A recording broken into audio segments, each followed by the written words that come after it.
It's my pleasure to welcome you to tonight's program, which is in conjunction with the exhibition What's Left Unspoken, for which our premier exhibition sponsor is Delta Airlines, along with premier supporters ACT Foundation Incorporated, Sarah and Jim Kennedy, Louise Sams and Jerome Griot, the estate of Dr. Joan H. Weens, Harry Norman Realtors, and Wish Foundation. Thanks also to High Museum's ambassador and contributing exhibition series supporters, and our benefactor supporters, Robin and Hilton Howell. And also, again, thanks to all of you for coming tonight, and to those of you who are members, thank you. If you're not a member or if you need to renew, please visit high.org at the end of the program or sometime during the week and rejoin us. So we're fortunate tonight to have artist Kahlil Robert Irving with us, one of the 35 artists in the exhibition What's Left Unspoken. Kahlil Robert Irving was born in San Diego, California, and is currently based in St. Louis. He completed his graduate work in 2017 at the Sam Fox School of Design and Visual Art at Washington University in St. Louis, and received his undergraduate degree in art history and studio ceramics at the Kansas City Art Institute in 2015. A recipient of the Joan Mitchell Foundation Grant and the Louis Comfort Tiffany Foundation Award, Irving's work most recently was the subject of a project exhibition at MoMA, which was also in collaboration with the Studio Museum in Harlem. And he was included in last year's New Museum Triennial titled Soft Water, Hard Stone, in addition to the Singapore Biennial and the exhibition Making Knowing Craft in Art 1950 to 2019 at the Whitney Museum, which we were just chatting about earlier. Irving's first solo exhibition at a museum was held in 2018, I hope this is correct, at Wesleyan University's Center for the Arts, and was accompanied by a catalog. And soon, next year, his work will be the subject of a solo exhibition at the Walker Art Center, and we'll hear a little bit about that later tonight. So please help me welcome Kahlil Robert Irving.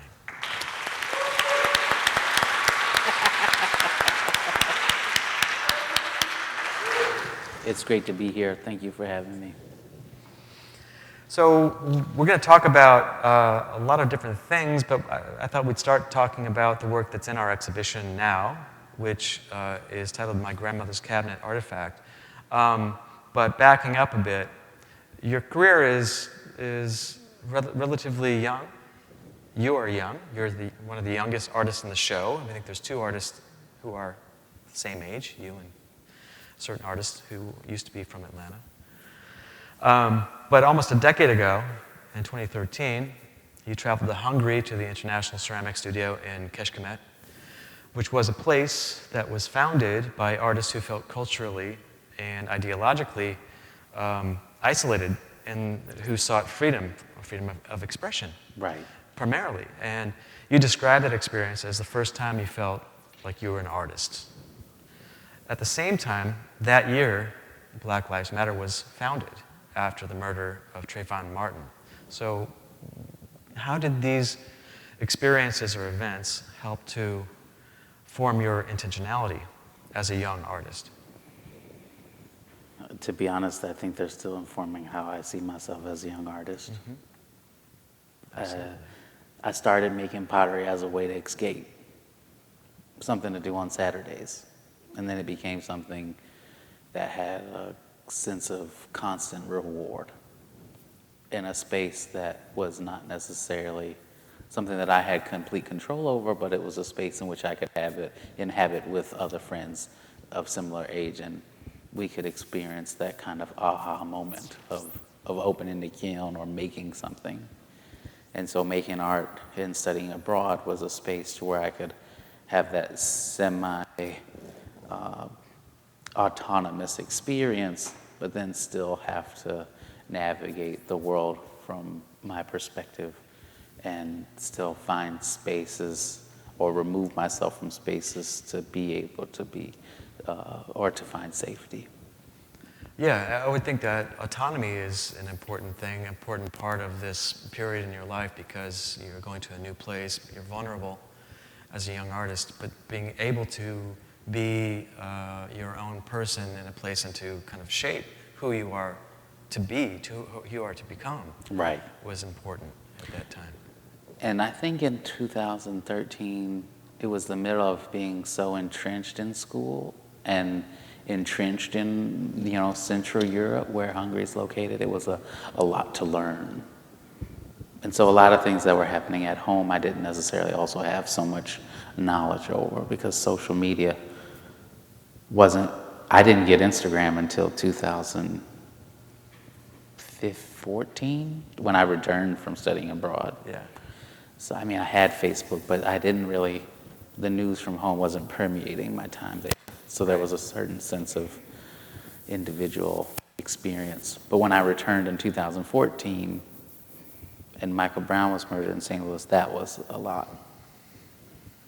And that shifted a lot of things. And I was in school in Kansas City, and I just wanted to reclude myself from so many things.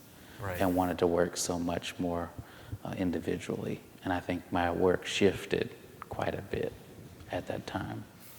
And the murder of Michael Brown happened while you were in between residencies in Europe, right? You were in Italy, Hungary, and then Italy. I just came back from studying abroad in Jerusalem, Yeah. and I had one semester in Kansas City, and then I went to visit my mother's family in Arizona. And this work on the screen was made the next year, from that summer visiting my mother's family in August, and that happened in St. Louis. And then I went back to Kansas City, and I just started trying to do a lot of things at the same time. So this was the first iteration of... This is the first iteration of this larger series called Undocumented, and it's trying to locate forms relating to historical objects, forms that I could create on the pottery wheel that were something that were stemming or evolving from other forms, and then just shapes that I was just playing with. So we have 4 different versions of, I think you said there's a dozen? There's, 9 to 12. Yeah. And this is titled X. Mm-hmm. How did these forms, how did you arrive at these different forms of presentation for the different works? Well, the forms of presentation from the first one that I've made to the most recent one, they're all cannibalized to make the next one. And So it's a living work. It's a living work. And so this work was made in graduate school at Washington University in St. Louis, and I built the wooden structure. I had never really built anything before making these objects and these installations, so I was really making it at a moment's notice. The objects I was making off-site from the school because of dealing with some political issue with the university, mm-hmm. and interaction with a faculty member, and so I used language, the series of objects that I had kept making more and more of, and then repurposing this wood to make new forms in a physical sense in which you have to interact in the space with, but also to disallow viewers to have a certain kind of proprietary relationship with the objects that I was making. At this time, I'm returning to a practice or revisiting a practice that I've been developing for 2016, I was 24. So for 12 years, I had been making pottery up to this point. If I had been making bronzes or casting metal for 12 years, mm-hmm. these would be cast metal. If these would be, or if I was a woodworker, or if I was turning wood, these could be wood. They could be made in any material. It's mostly about its modularity. It's not necessarily just or about their potteryness or their function, the possibility of function. It's more just that this is something that I could make quite a few of at the same time, and then try to wrestle with language and wrestle with poetry and wrestle with installation. Right, and installation especially, in a piece that I saw, and I can't say exactly the place I saw it, but I was traveling, which is the work that inspired me to get in touch with you later, partly because of the title, but also because of the way that the work was about the installation. It was about really forcing the visitor, the viewer, to engage with the work in a way that was perhaps perilous Well, to the viewer. And you can see yourself reflected in the objects. You see Right. the objects reflected in each other. Mm-hmm. It could be a conversation of me and the objects with each other, or the viewers with the objects. But also recalling the train, the truss bridges across the Mississippi River. Yeah. But in the installation, oh my gosh, that's a new clicker. Pardon me. Not in this case, but in this image, but there was a space where you had to walk, kind of, to make a decision to walk around the end of the piece, and there was maybe 2 feet or so. Yeah. To do that, which is we could never do in a museum to begin with, but you endanger both the work and possibly hurt yourself, scratch yourself. I don't know, but I think that relationship between the visitor, the viewer, the audience, and the work was made really palpable in this body of work. If you go to the previous work, sure. Before and After Sundown Town is about your experience seeing the work from one side being between the platforms and on the other side. But it's also about the moment that we're dealing with segregation. And Sundown Town, for many people who don't know what they are, sundown towns are towns that are racially segregated, and black people specifically cannot go or be in after dark. And in the past, people would be harassed and run out of town in a violent way. And I was a research assistant for a professor doing a documentary on the East St. Louis race massacre in 1917.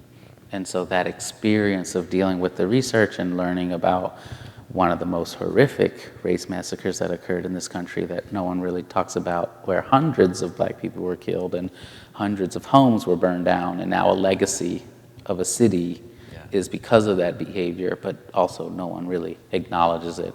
And so this work is to recall and think about this place and time in U.S. history of segregation, and now we have a justice who wants to roll segregation back, and he's saying it very flagrantly and verbosely, and not so much is happening about it.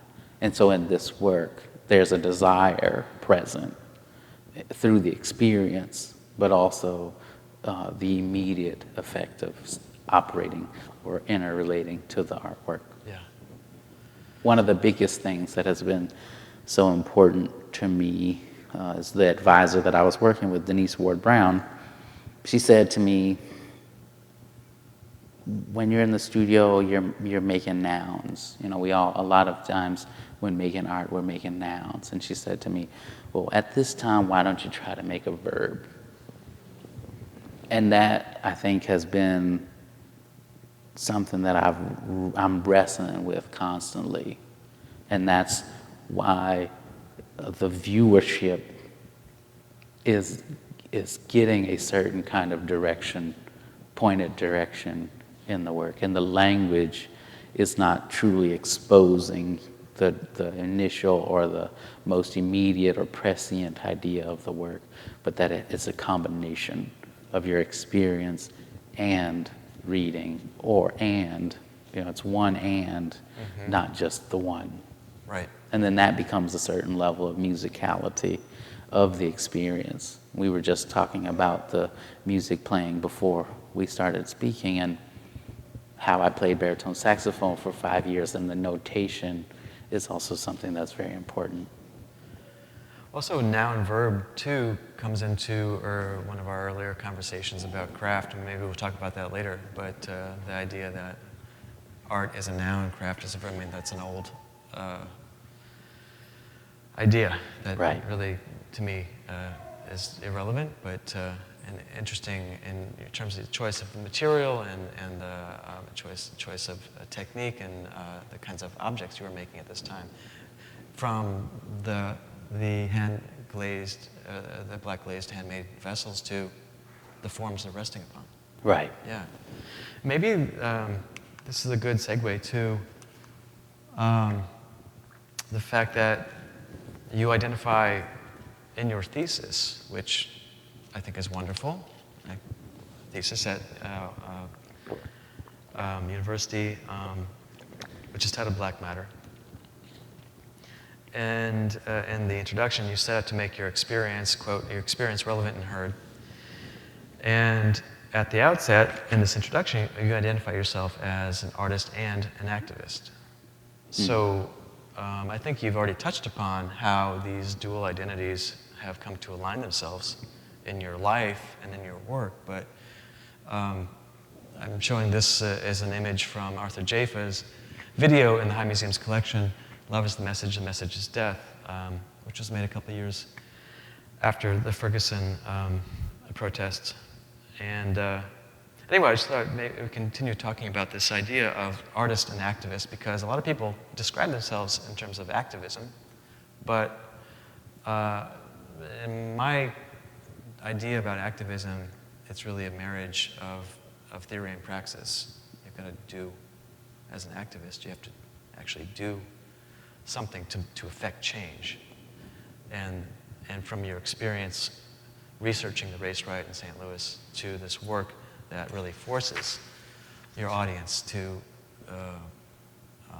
understand the relationship to the work and what it's about. It seems that you understood this relationship between praxis and theory in terms of activism.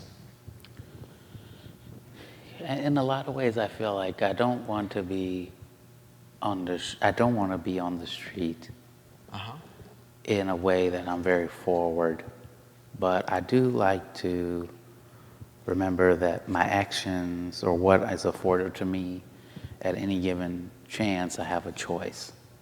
And I can choose to do this thing or I can choose to do that thing. And when we think about change, we want things to be immediate, but we also recognize that time has a different pace. And we can either choose to sit in time's pace and affect things as we can, or we can try to make things immediate and just do what we have to do, which I think both work, in myriad of ways. And I wrestle with that, like in the neighborhood that I live in St. Louis, where I'm renovating a 100-year-old building to make a home for myself and my grandmother. But I also know that the building next door is in disrepair and it needs some support. That then ultimately affects, people walking through the gangway, people doing this, people doing that, people leaving trash on the street. And so how do I bide my time along with persevering to be able to be in a position to effect or do the thing that I want to do that doesn't necessarily just affect me, but stay open enough to where when something does present itself, like the roof foundation that just was started in Philadelphia by a family of the Kohler Foundation, I think. Karen Patterson wrote me and asked me if I would nominate 3 organizations to give a grant, an unrestricted grant from this foundation. And it's like at that point, someone gave me a chance and I had choices. So I think it's based on what choices you make. Also, make room for the space between your morals and your ethics to be able to be closer and be more aligned. Right. It's not what necessarily you did yesterday or what you've been through necessarily, but where you are now and the next choice you get. And I think your comment on activism as theory and practice, like that also making room for the recognition of the space by which your morals and ethics are aligning closer that then affect the choices that you make. And I think recognizing more and more my own autonomy as a being, but also being a part of a larger system, that's kind of the triangle that I'm working with. And the pace is different. It's varied, right? And so you have to, as you said, kind of marry these ideas, these different, one is slow, one process is slow, the other is perhaps happens in terms of opportunity. Right. And you can, affect change, you can speed things up, but you have to keep the kind of pace going, the slow and steady. And time will exhaust you. Yeah.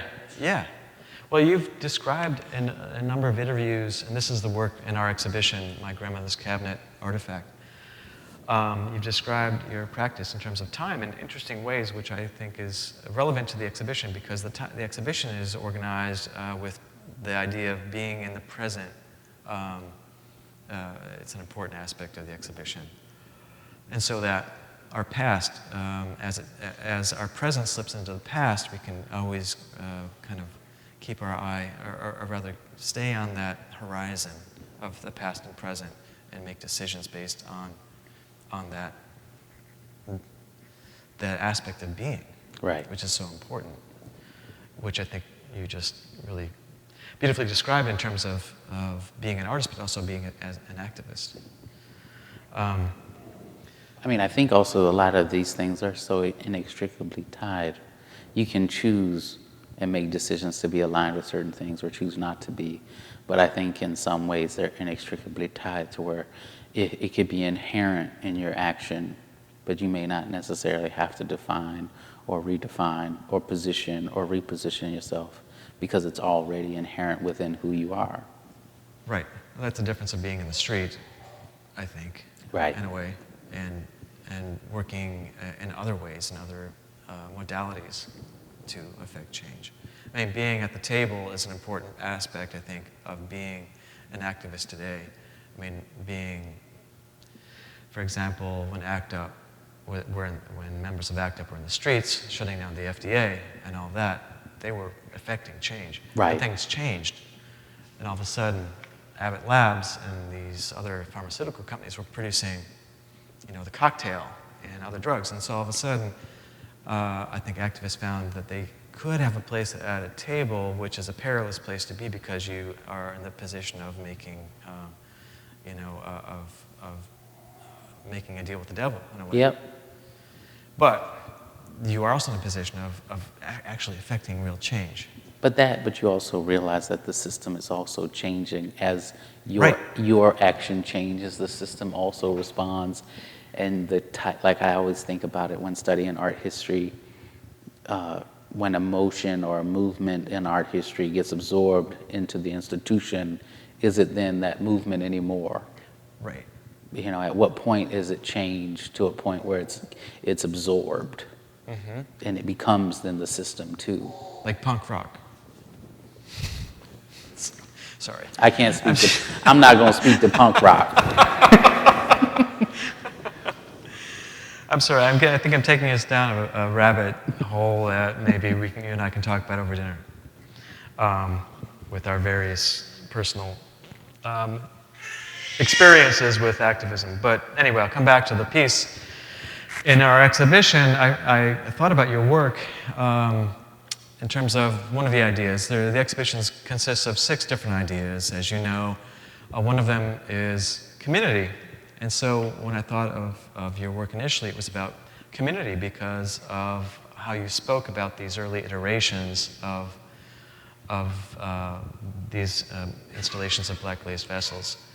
But then when we talked about the exhibition and you discussed the idea of making a work that was dedicated to your grandmother, that was... And all my grandmothers on my father's side. Which is wonderful. I repositioned the work in terms of family. So in the exhibition, of course, we talk about how for most people the home is the traditional locus of family, where, as Bell Hooks has written, and all about love, which I kind of found as a source for this exhibition, one of my important sources for the exhibition. It's a place where we learn we're lovable, and in turn how we can love others through care and affirmation and trust, commitment and respect between and among family members. So this work is titled My Grandmother's Cabinet, or Cupboard rather, Artifact in parentheses. And the parenthetical title is interesting to me because, for reasons, but maybe why? It's an artifact because it's not a real cabinet. And it's not filled with real dishes that real people ate off of. They could, though. They could, but the work is multifaceted. Thinking about dishware that's passed down from generation to generation, Uh-huh. as a certain kind of legacy. Right. I'm making the legacy that doesn't exist for my family. And that's what's housed in this cabinet. And then it's also a legacy of my labor from all of the last several years of making the previous iterations of works that give the objects that I've made up to this point a kind of place of rest. So a way to make meaning for my family and make meaning to legitimize my labor. And also to construct this legacy, as you've described it, right? To make it palpable and physical.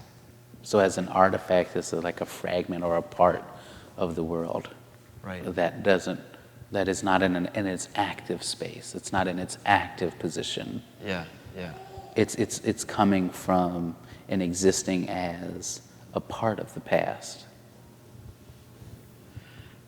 Also, the objects in the cabinet are, I mean, they're utilitarian objects, cups and saucers and plates, and also jars, bowls, cups, vases, storage pots. Yeah, and all of these objects, in terms of the care and feeding of family,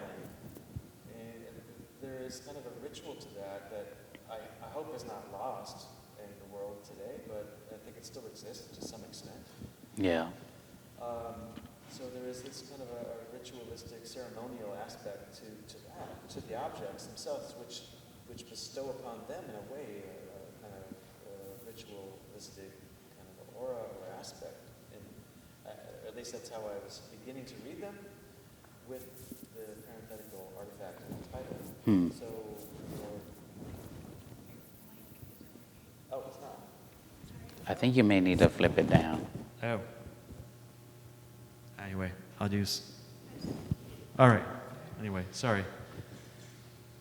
Could anyone hear me at all? Oh well. I will use the mic. And I forgot where we were going with that. But I just thought it was interesting that this is a sculptural installation that consists of objects that have to do with this kind of ceremony that is ancestral, that's passed down from one family to the next, and that has to do with the sort of care and trust and commitment to family, which is part of this section of the exhibition. Well, for this work too, my grandmother came for the installation. Yeah. And so, food and cooking and experiencing my grandmother and being in the home and being akin to Ernestine, I think our relationship has been a constant coming and going, that I would go into the world and I would return to her. And the objects are a part of that. The installation, the making of a cabinet of objects being released out into a space and then returning. Are you comfortable talking about the last several years and your grandmother moving in with you? I mean, no. Okay. Well, you just mentioned that she came here for the installation, which was great. Right. She came twice. It's a lot of newness, new experiences. Yeah. Right. Yeah. So that's something I found was really interesting and important in terms of the matrix for the exhibition, the sort of conceptual matrix for the exhibition. So anyway, it's like one thing to be conceptual, and then it's another thing to see something realized. Yeah. And realized in a way where it has real space in the world. That it doesn't just exist in the museum, but that it's something that someone's carrying in their life in a completely different way that may or may not intersect into art, but it intersects into what we're desiring art to be. Right. I asked Michael to include this because a lot of people call me a ceramist, and I don't believe myself as a ceramist. Like, I can't make your glaze fit. Now it's happening to you. It is happening to me. Like, I can't tell you what kind of clay body to use necessarily, and how to best make your ceramic piece. But I think about contextualizing what I do and my actions in relationship to people who I've learned from, and Glenn is someone that I've learned a great deal from. And just like those previous works, calling or recalling groups of people in space, or a group of objects in space to affect other people's experience in a space. This work, Hands from 1996, is something that's very important and is seared into my mind because Glenn is presenting a multi-foot wide screen print on unstretched canvas in a space to where you have to not only deal with the photographic reproduction of a series of people meeting and marching, but also just the multiplication of bodies of presence in a space. And just for your benefit, this was made after the Million Man March. Glenn Ligon made this as part of a body of work about the Million Man March. So it was an epical moment in the history of Black Americans, right? Like the Ferguson protests, like so many events that have happened in your life since you started making clay pots, since you started working as an artist at the age of 12. Yeah. And then I'm glad you asked us to include this because I also selected some images of other gatherings because the work in the exhibition really is about Black togetherness in a way that I thought was very beautiful, in a way that is a memorial, not a memorial, but it's a tribute to your grandmothers, all of them, their generations of struggle and the togetherness that supported them, especially during your grandmother's lifetime, during the era of segregation and Jim Crow and you name it, anti-Black violence. And so there are these images I just wanted to include of people gathering to give you, especially current protests and marches that are relevant in our political context today. That brings us back to this collection, this collectivity of objects, of forms that are part of this work, which I think is so interesting and so powerful. So I wanted to include these objects from our collection again. You'd asked me to think about objects in our museum's collection, and these works. Two on the left are by David Drake, and the other work on the right is by an unidentified artist, also from Edgefield, South Carolina. You mentioned David Drake in your thesis, and so I thought it was important to come back to a foundational figure for you in terms of these objects being equivalents for people, especially David Drake, because he inscribed his work with poetry. He was not only a potter, he was an artist. In other terms, he was a poet, and he inscribed his pots with text, often poems, right? Even though they are so made in such a way that you can tell like there's something a little bit off, or that he's making it from a non-mechanical, like automated mechanical machine. There's a certain kind of fluidity that he's able to arrive at, and like to be able to arrive at such beautiful and illustrious forms in such harsh conditions, being forced to work for somebody else against his will, but still able, to arrive there is,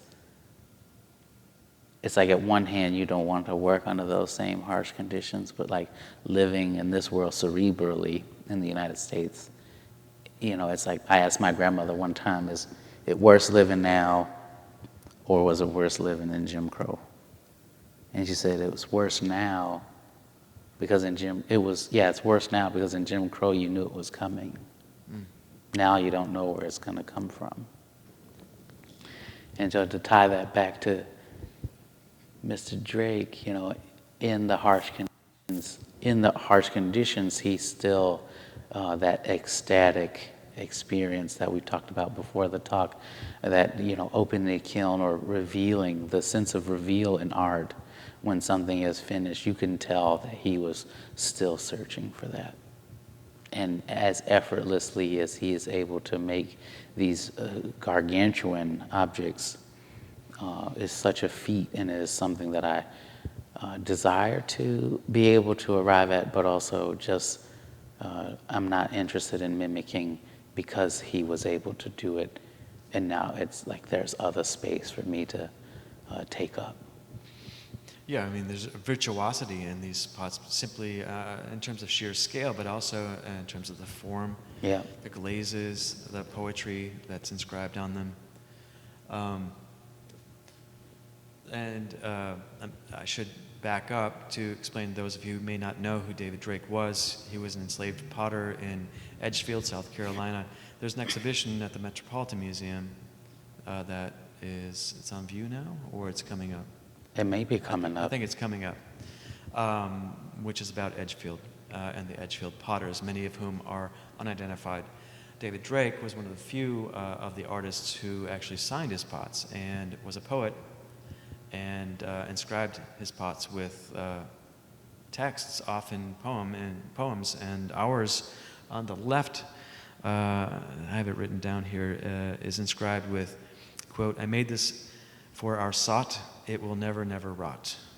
So 1858. 1858, exactly. So he was able to read, he was able to write, he was able to speak for himself, and he could tell time at a time where so many people were supposed to not be able to do so. Right. And so the gravity by which these objects are able to still survive is also a testament to the feat. But also that they have this kind of figurative aspect or aura for me, not only because of this putt on the right is not by David Drake, but not because of face jugs necessarily, but because of the fact that this artist inscribed this work with his own experience or his own thoughts. Sometimes they're very witty and funny, Right. but that they took on this this aspect that was outside of mere utilitarian purpose. They Yep. became art objects that had a relationship with the body. You need several people to pick some of these things up. Yeah. I wanted to come back. Sorry. Well, I was just going to say, where his photograph is taken is really at my eyes. So you really see the height of the platforms. When I was in graduate school, I was making these installations because there was something that I was really searching for that I don't think up to that point I had been able to arrive at. And I'd also battled with some issue of faculty discrimination. And so making these installations was a way for me to be able to focus and propel my intellectual and conceptual pursuits forward, along with trying to make something new. As they say, when you go to graduate school, you really need to, test the boundaries, expand your horizons, take risks. And these large-scale installations were really my space to take risk. Well, I wanted to show these details from the earlier iterations of the black-glazed vessel sculptures, installations. In relation to historical decorative arts, quote unquote, that are things that are fetishized, that people like to hold and touch and fondle and possess, right? And so Right. in this early work, you kind of frustrated that desire of the audience to even get a good sort of view in a way. I mean, to really frustrated their desire to actually reach out and touch something or hold it or even get a good view of the entire object in the round. Right. This is one view. This is the cabinet in the exhibition. In this case, the objects are behind doors that have the screen. And I didn't want to use glass because I did provenance research in American furniture at the Nelson Atkins, and I had seen some cabinets that had glass that had gold or silver cut into the windows. Right. And I had seen some that had a very fine mesh that also filled the doors. And so we sourced the local product to fill the doors here at the High Museum as a way to also recall the history of that. Yeah. And so the viewing of it, the experience of it is slow. I mean, coming back to sort of ideas about time, because this desire to really get close to the objects, to see them, the forms, to see your reflection in them, is frustrated by the fact that they're in these cabinets. It takes some time and commitment to spend with them, spend with the piece. Yeah, I mean, it's also a difference, like, see all the objects inside the cabinet and then to want to walk down the wall of the gallery and rub your hand across the protruding surface of the cabinet. You know, it's like one thing to live with pottery, but it's also another to live with fine furniture that has a certain kind of physicality and affects the architecture of a room. You know, this work is 8 feet tall by 12 feet wide, and it's a substantial work. And I've made some substantial sized works, but it's still dwarfed by the museum. You know, so the gallery that it's in, taking into account the architecture, taking into account the architecture of the whole form, and then taking into the account the experience and the architecture or the physicality of the single object.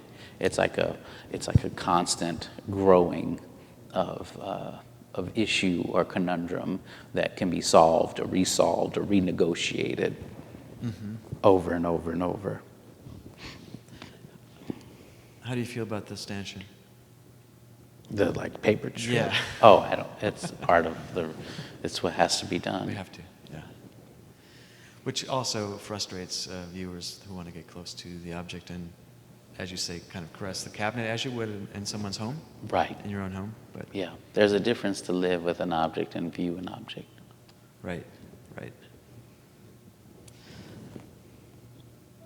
I took that picture on a ladder.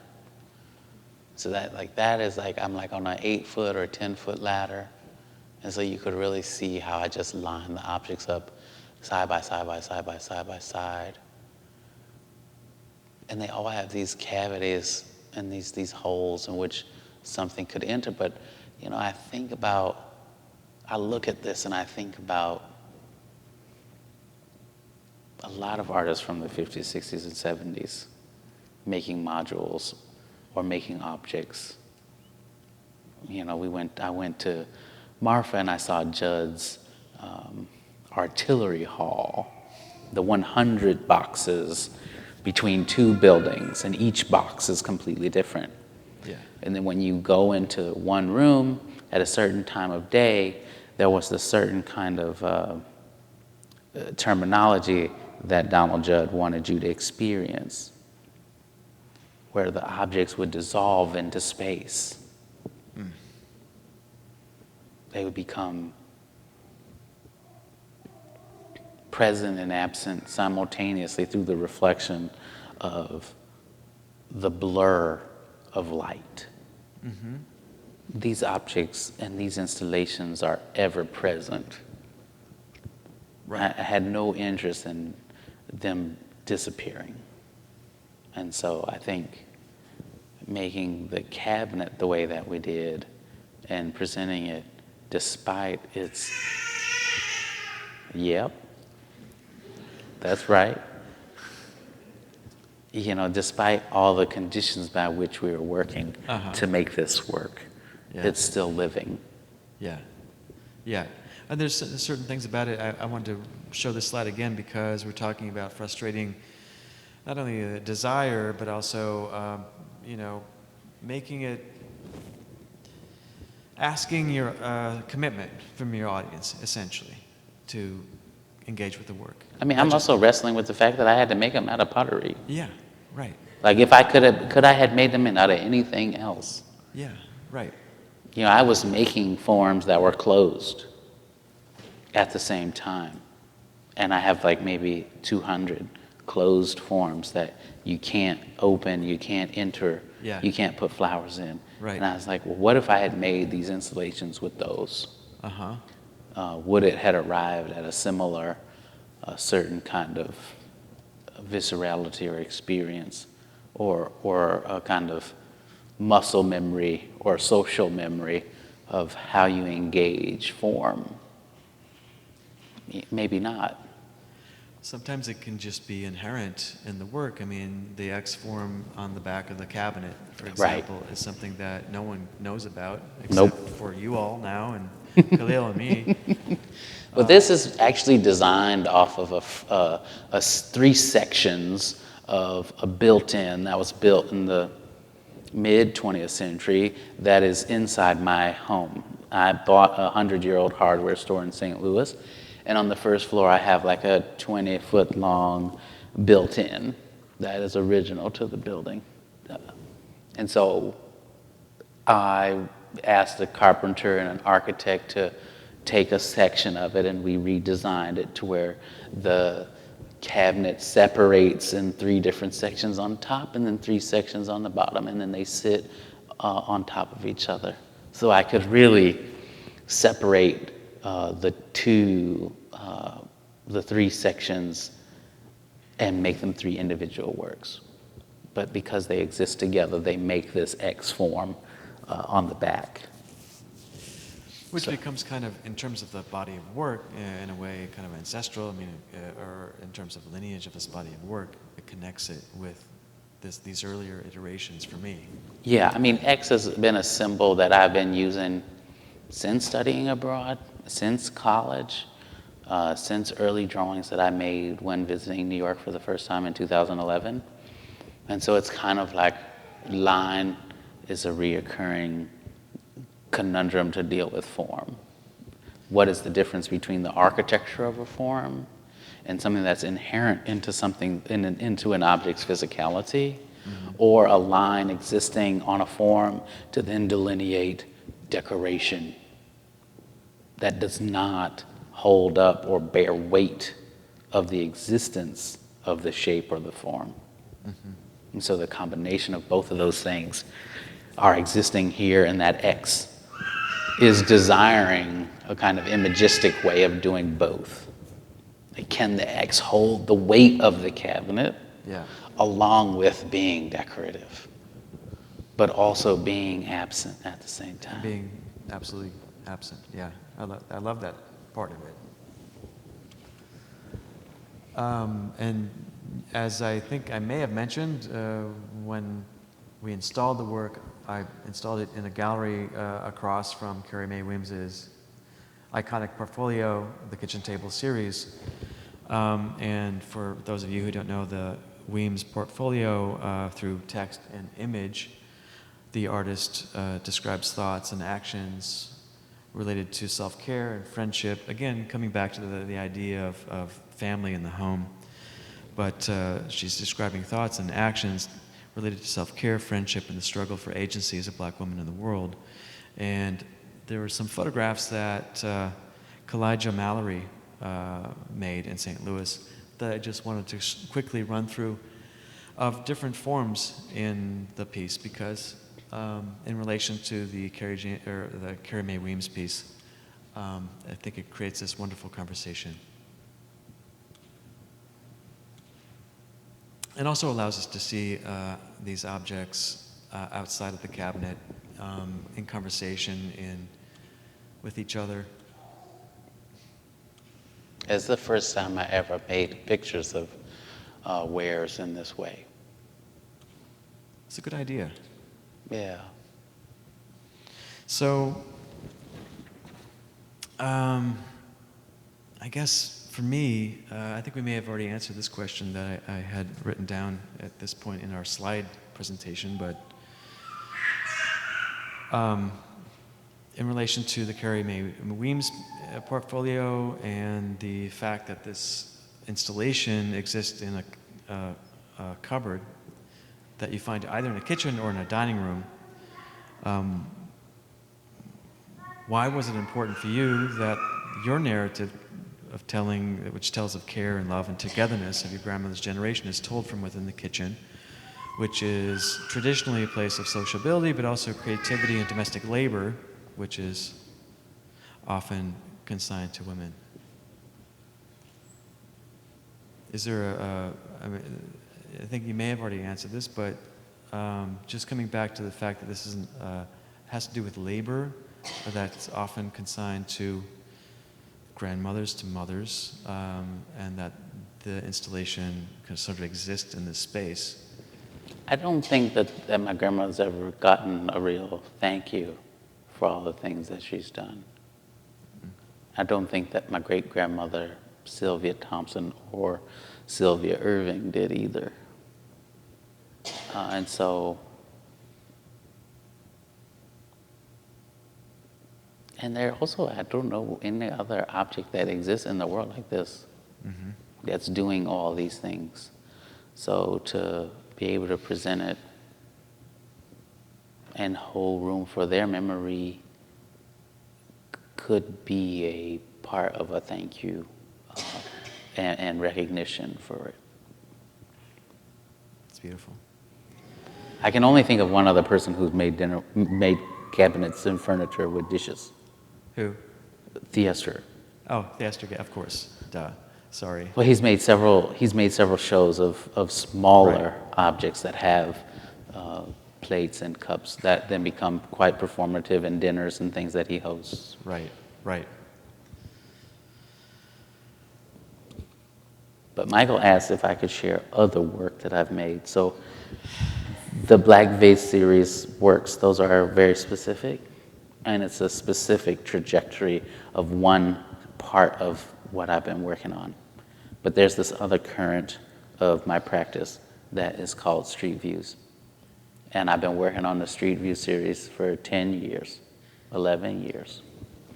And this is my most recent solo exhibition at Callicoon Fine Arts in New York City in 2019 at a gallery the gallery no longer exists, but the work here on the large platform is it was recently a part of an exhibition at the Carnegie Museum of Art called Working Thought. And the title alludes to a single, A song, right? Yep. Black Eyes. By Goody Mob? And Outkast, featuring Outkast. Yes, right. As did... I Love Who You Are, exactly. I Love Who You Ain't is a segment of a song by Outkast. Right. And their 2002 or 2001 album, Stankonia. This work is a fictional street. It's making clay look like, or ceramic look like asphalt, with the idea of found objects being embedded in its surface. But in fact, everything that you see besides the wood platform is made and constructed by me in the studio. So everything that you think is lifelike, everything that you think is something that you recognize, it's really a facsimile of something real. So the things that are embedded in black ice, are they actual objects like cups and other detritus that you'd find in the street that are embedded in? No, I made the cups, the vases, the to-go boxes, the soda bottles, the image transfers. Right. So were there some precedents for you that you were thinking about? Well, one precedent for me is Rauschenberg's Tampa clay pieces. If you could go back to the previous image. Yeah. This exhibition is dealing with the same issue of the viewer's performance as every other installation. Mm-hmm. The sculptures on the floor are really close to it, and you can't walk on it. There's a little strip of the sky that's above us here on the pole. And so when you're in the space, there's two parenthetical forms that are existing that are recalling something that is limitless, that you cannot hold and you cannot attain, you cannot control by yourself. And so so when I think about like the issue of objectness or materialness from life, like the refuse or things that are referencing something found, that's like a very like small part of it because it's really calling to affect your like position against the wall. The sculpture's so big in the space that you have to walk on the wall. Right, right. That in another way, I'm pushing back against your expectation on how you think you're supposed to walk into a gallery or a museum and only seeing things on the wall, but that there's the capacity of seeing things in space as well. Like you do every day when you walk down the street when you live in a city. Right. Out of survival sometimes. Yep. I mean, there's space where the cars drive and Right. a space where you walk. Exactly. Well, where I'm from, there's a lot of spaces where you have to walk in the street because there is no sidewalk. Right. Exactly. You know, so the space is, your autonomy is blurred. And so this large sculpture is just a kind of pulling from all of those things.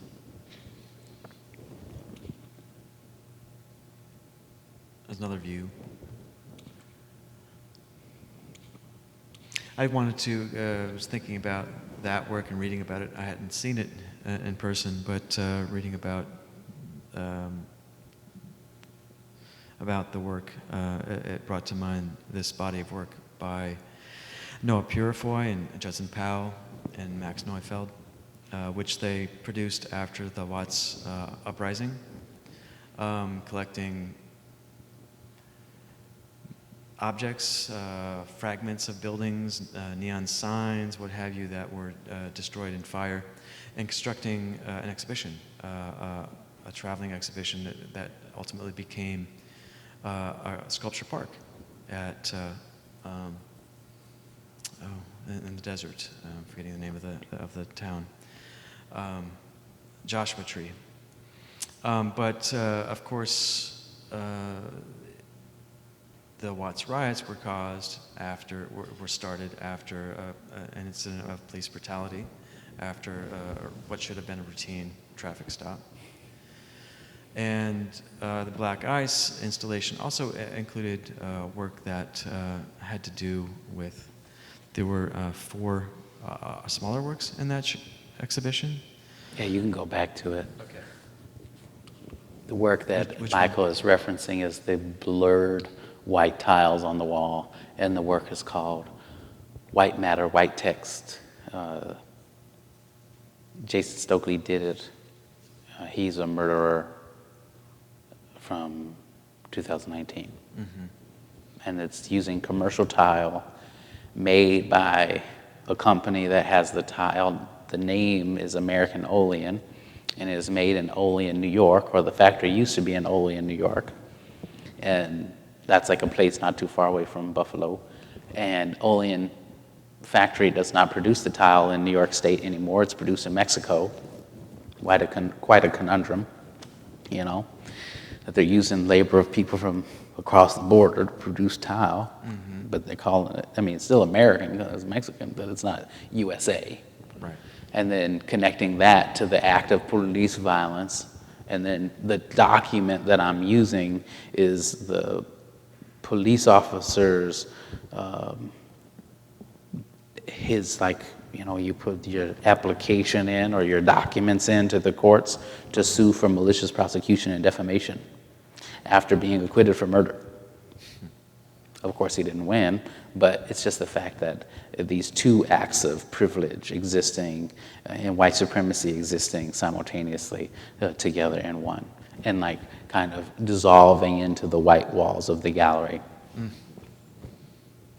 And there are 2 works in this series. Well, that brought, of course, to mind the earlier precedent set by Purifoy and his colleagues in terms of, in a sense, what Purifoy said was imposing order on disorder. Right. And the text on the tiles is fast, and it's layered about 4, 5, or 8 times to where it looks like the tiles are moving through a document very fast, as if you were swiping on an iPad. Yeah. I really like Nam June Paik. I don't know if there are any Nam June Paik fans in the audience, but a lot of my work is very still. It's very heavy and anchored in a certain place, but it is really referencing so many things moving at the same time. It's really about communication in a way, right? And community. Right. At the same time. And for your MoMA exhibition, which I think we have some slides of here, that's important because a lot of the wallpaper and a lot of the decals and the objects, and the sculptural objects, are sourced from images from the internet, from different modes of communication. Right? Photographs that I've taken. Right. So I'm going to just tell me when you want me to stop. I'm going to flip through some of these slides. So this was recently at Museum of Modern Art. I mentioned it was a collaboration with the Studio Museum in Harlem. It was curated by Thelma Golden with Legacy Russell. Project overseen by Lanka Tattersall and Thomas Lax. So it included these amassment sculptures. So it was, in a way, a bit of a mini survey of the last several years worth of work, the last 5 years of work. Well, I just really wanted to make the installation contextualize everything that I think about in the studio. And I told them, I've told a few people that I wish this exhibition was my first exhibition I'd ever had in New York, because it showed everything that I had been thinking about. In my first exhibition in New York, I showed 11 or 13 amassment sculptures with the wallpaper, and it was quite quiet. And there were 3 people in 2017 showing works with chain link fence. Myself, Chris O'Feely, and Troy Mitchie. So to be in conversation with those 3 was very important at that time. I didn't know that was going to happen. It was just beautiful coincidence. But in this exhibition, all of the parts, all the disparate and close parts of my practice exist in one. So the amassment sculptures we're referring to are these objects here. Maybe for those of us here who don't know what you mean by that, how would you describe those sculptures? I would describe those sculptures. Why do you call them amassment sculptures? I call them amassment sculptures. Well, funny, I have a quick story, but when I was applying for graduate school, one of my mentors said that you should say that you are gravity casting. Like you're making things in a form that then goes away, but it's held up by time and weight to sustain this kind of shape.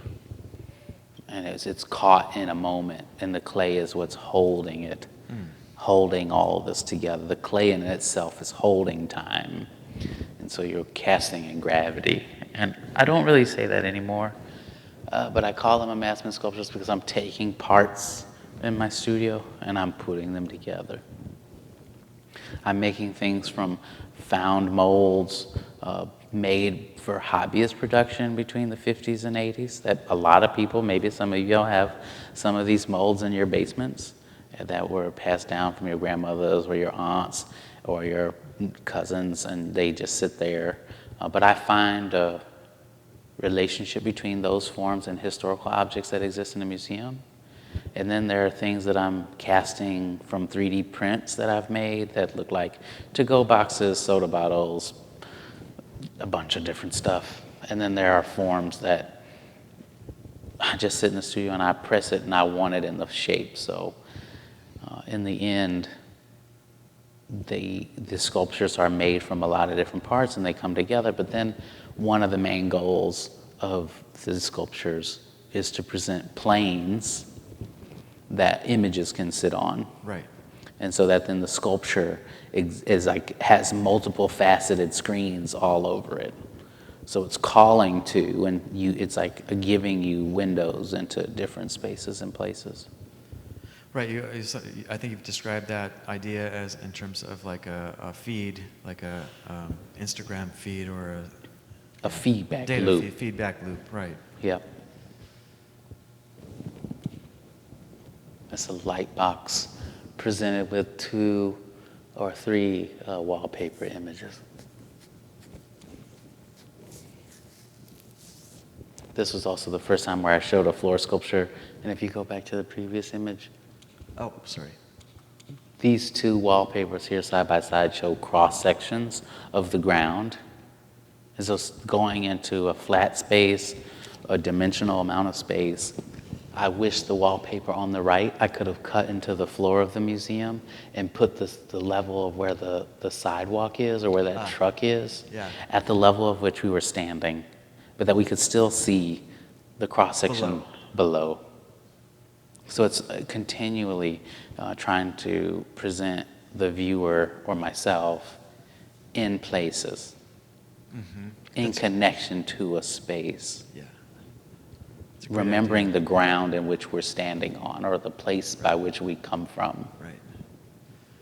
When you talk about, in your interview with the curators of the show, about seeing New York for the first time in 2011 when you flew over it, seeing how the streets, in your words, partition the land, and that is something that is interesting because almost every major city is partitioned this way, racially partitioned in terms of the city planning. Right. This city certainly is. Chicago, where I'm from, is.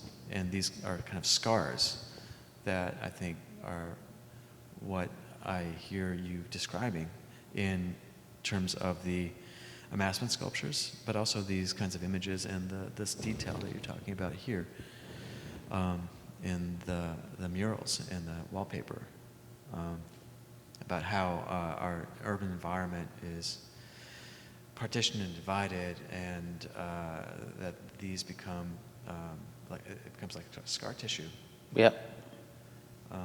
And the other part of that is also how buildings were protruding from the earth, and seeing a kinship between the earth, the ground being partitioned by streets, but then also how sky is being broken by protruding rectilinear form. Yeah. And so in some ways, this exhibition is also recalling a certain kind of constructed perspective that one can look through and see. Not that I'm like recalling the New York skyline, but I am dealing with a certain kind of architecture and responding to the specific architecture of this 1,700 square foot gallery.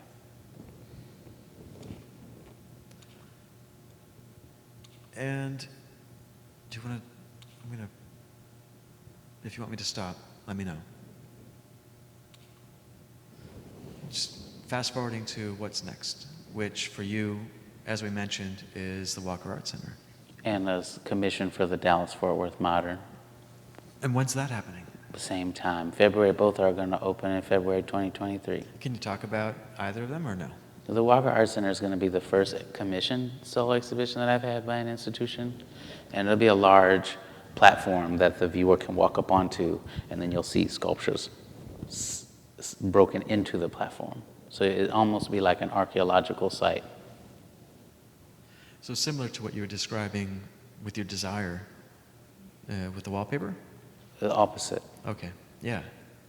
Or yeah, the same with the wallpaper, but it won't be images, it'll be sculptures. Yeah, right. It'll be the opposite of what the large floor sculpture is doing. And Dallas? At the Walker. And Dallas. And what's happening in Dallas? In Dallas, I have a gallery. It's an exhibition on technology and art from 1960 to 2023. So I'll be able to show with other artists who are thinking about technology and the advancement of technology and how technology is influenced or like intercorrelates with what they're working with. And so it'll be new wallpapers and new sculptures. You're busy. Constantly. Well, thank you for tonight. I think we went over a bit, but we started late. So if anyone has questions, I think we can open it up to questions. And I don't know, Aaron, do you need this microphone back? Oh, you got one. Great. So I can't see anyone, but if anyone has questions, please raise your hand or yell out. And it's also okay if you don't want to ask no questions. And that's okay too. We can go get something to eat.